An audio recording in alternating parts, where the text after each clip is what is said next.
China's military closed off area of South China Sea for anti-ship missile tests. Things are set for yet more dangerous intercepts and incidents in the South China Sea this summer, given Beijing just announced it had closed off an area of the sea near the Spratly Islands for a 5-day military drill which began over the weekend.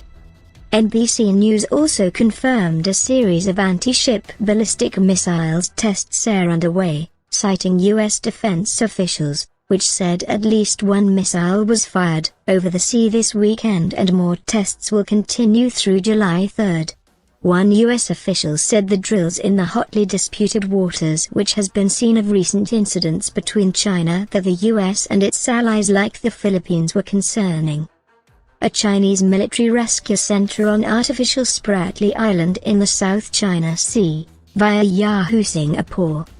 It's unknown if the People's Liberation Army, PLA, conducted tests of next-generation weaponry, like the JL-3 submarine-launched ballistic missile, or which capabilities were deployed. However, multiple reports suggest the PLA has been practicing sinking enemy vessels with anti-ship naval missiles.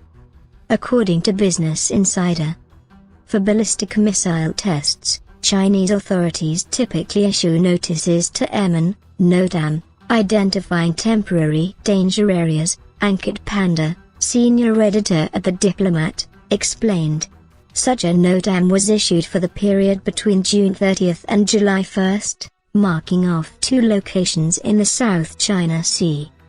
Beijing previously moved land-based anti-ship cruise missiles, ASCMs, such as the YJ-62 and YJ-12B, to Chinese-occupied territories in the region, a move the U.S. condemned.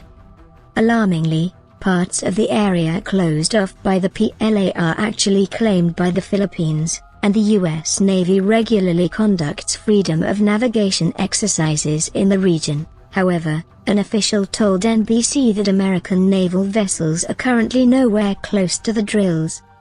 Interestingly, the missile tests and closure of the maritime area occurred simultaneous to President Trump and Xi Jinping meeting on the sidelines of the G20 summit in Osaka, Japan on Saturday, where Xi reportedly told Trump that at present China-US relations have encountered some difficulties, which are not in the interests of both sides.